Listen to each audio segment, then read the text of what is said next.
true terrifying flesh-eating mermaid story. I was born and raised in a small, coastal town in the state of Bayern, located in the northeastern part of the country. Our town's livelihood revolved around fishing, and it was common for locals to share tall tales and exaggerated stories about their experiences. We had a saying for these tales, Historia de Pescador, which translates to fisherman's tale in English. These stories typically involve fishermen bragging about catching enormous fish or encountering mythical creatures in the ocean. My father used to be a fisherman, so I grew up hearing plenty of these tales. Despite our town's poverty and the challenging circumstances of our region in Brazil, I had a happy childhood. My parents always encouraged me to study hard, especially my dad, who had never had the chance to learn to read. Dad often shared his fishing stories with me, filled with adventure and excitement. They usually revolved around the challenges he faced at sea, and I cherished these tales, no matter how outlandish they seemed. To me, my dad was like my own personal storyteller, filling my imagination with vivid adventures. As I grew older, my dad started taking me on weekend fishing trips, and I developed a deep love for the ocean and its mysteries. I became particularly fascinated with marine life, and my dad shared my enthusiasm for the enigmas hidden beneath the ocean's surface. One day, I mentioned my interest in oceanic biology to my dad, and instead of responding with his usual cheerfulness, he looked at the sea with distant and troubled eyes. His tone changed, and he muttered, "It runs in the family." It was an eerie statement that left me puzzled, but I didn't dwell on it at the time. However, one evening, my dad's demeanor took an unsettling turn. He became unusually quiet during dinner, a stark contrast to his usual jovial self. As he prepared to leave for another fishing trip the next morning, his behavior grew even more peculiar. He kissed my mom's cheek with an almost mournful air, as though he was saying goodbye for the last time. I couldn't shake the feeling that something was amiss, but I couldn't pinpoint what it might be. That night, as he came to tuck me in, he told me a story unlike any other he had shared before. It was a tale about a legendary creature known as the singing fish, a story he'd never mentioned until then. He described the singing fish as a diabolical creature with the body of a dolphin, long tails, dark blue scales, and an upper body resembling that of a human, complete with 6-fingered hands. But the most dangerous feature was its enchanting voice, a hauntingly beautiful, hypnotic song that lured sailors to their doom. Those who heard it would vanish into the ocean, along with their boats. Dad concluded the story with a grim expression, and I couldn't help but feel a chill run down my spine. This wasn't the kind of tale he usually told. Something was different, something was wrong. After that unsettling night, my dad left for his fishing trip, and he never returned. Days turned into weeks, and the entire town began to worry. It was as if he had vanished into thin air. Eventually, a piece of his boat, the Medusa 6, washed ashore, and the town held a memorial service for him. I left my small town to pursue my dreams of studying marine biology at a prestigious university. Years passed, and I worked tirelessly to excel in my studies. Eventually, I embarked on a 22-day research trip to the high seas with my classmates. Everything was going smoothly until the fifth night of the trip, when a mysterious singing voice filled the air. At first, I dismissed it as a prank, but the hauntingly beautiful song grew louder, and it began to affect everyone on board. I knew the legend of the singing fish, but I never believed it could be real. As my colleagues succumbed to the enchanting melody, I desperately tried to resist its effects. I begged them not to go outside, not to listen, but I felt my own will slipping away. I couldn't stop them from stepping into the night, drawn by the haunting song. In the end, it overtook me too, and I found myself succumbing to its allure. The last thing I remember is hearing my own voice, repeating the same tale my dad had told me about the singing fish. I woke up later, in a hospital in Salvador, in excruciating pain and missing several limbs. The authorities dismissed my story, attributing the incident to a gas leak. They sent me to a psychiatric clinic, convinced that I had hallucinated everything. But I know the truth. I know what happened to my dad, and I know that the singing fish is real. Sometimes, even now, I hear his haunting song calling out to me, a reminder of the night I came face to face with a legend that turned out to be all too real. Despite the skepticism and disbelief of those around me, I couldn't let go of the disturbing events I had experienced on that ill-fated research trip. The memories haunted my dreams, and the pain of losing my father and colleagues weighed heavily on me. I began to conduct my own investigations, determined to uncover the truth behind the singing fish. I delved into folklore and marine legends, searching for any mention of the creature that had taken my loved ones. I also reached out to private investigators, hoping to find someone who might take my story seriously.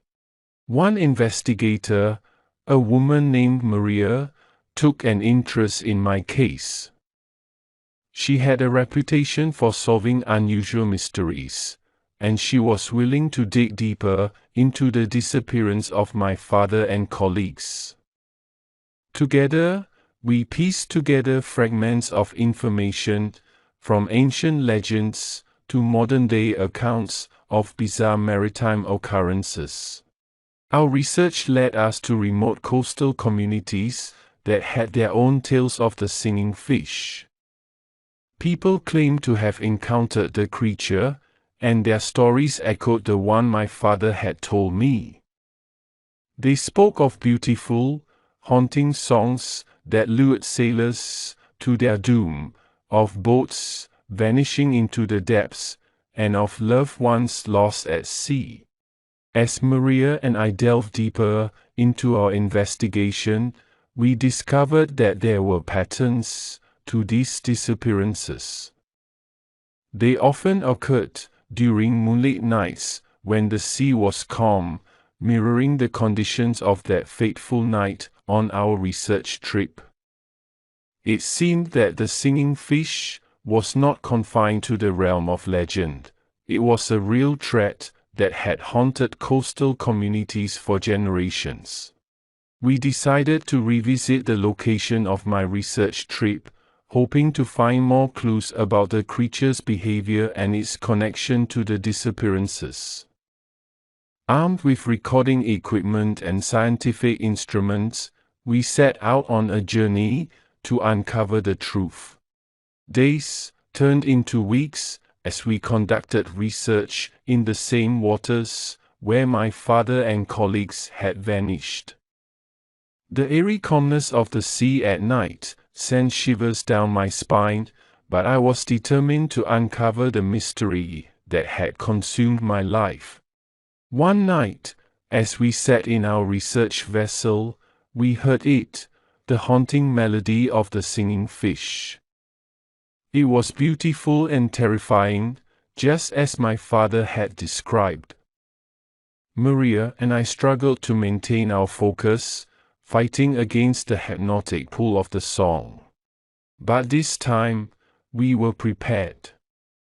We had developed a system of alarms and safeguards to protect ourselves from falling under its spell. We recorded the song and gathered data on its frequency, intensity, and patterns. As the singing fish drew closer to our vessel, we observed its behavior and documented its appearance. Our research revealed that the singing fish was not just a figment of folklore, it was a real and dangerous creature. Its lure was more than just a melody, it seemed to emanate from the creature's very being, affecting the minds of those who heard it. We also discovered that the singing fish was not alone. There were others of its kind, each with their own unique songs. With our findings in hand, we returned to the scientific community and shared our research. While some remained skeptical, others saw the importance of our work. We were able to secure funding for further studies and began developing strategies to protect sailors and fishermen from the singing fish's influence. My journey had come full circle, from being a child who listened to his father's tales, to becoming a researcher determined to uncover the truth behind those tales. While I would never forget the pain of losing my father and colleagues, I had found a purpose in my life to ensure that others would not suffer the same fate. The legend of the singing fish would no longer be dismissed as a mere story. It was a real and potent threat, and I was committed to facing it head-on, armed with knowledge and determination. Our ongoing research into the singing fish brought together scientists, marine biologists, and folklore experts from around the world. The scientific community began to take our findings seriously, and efforts to study and understand these mysterious creatures intensified. As we delved deeper into the singing fish's behavior and habitat, we discovered that they were not confined to a single location, but roamed across vast stretches of ocean. This made it challenging to predict where and when they might surface, posing a significant risk to coastal communities and fishermen.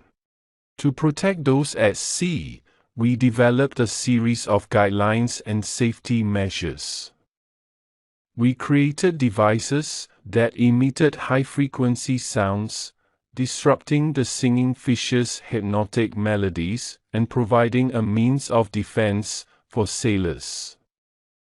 These innovations, combined with education and awareness campaigns, helped reduce the number of disappearances. However, our research also revealed the fragility of the ocean's ecosystems. The singing fish played a crucial role in maintaining the balance of marine life, and their dwindling numbers pose a threat to the delicate equilibrium of the underwater world.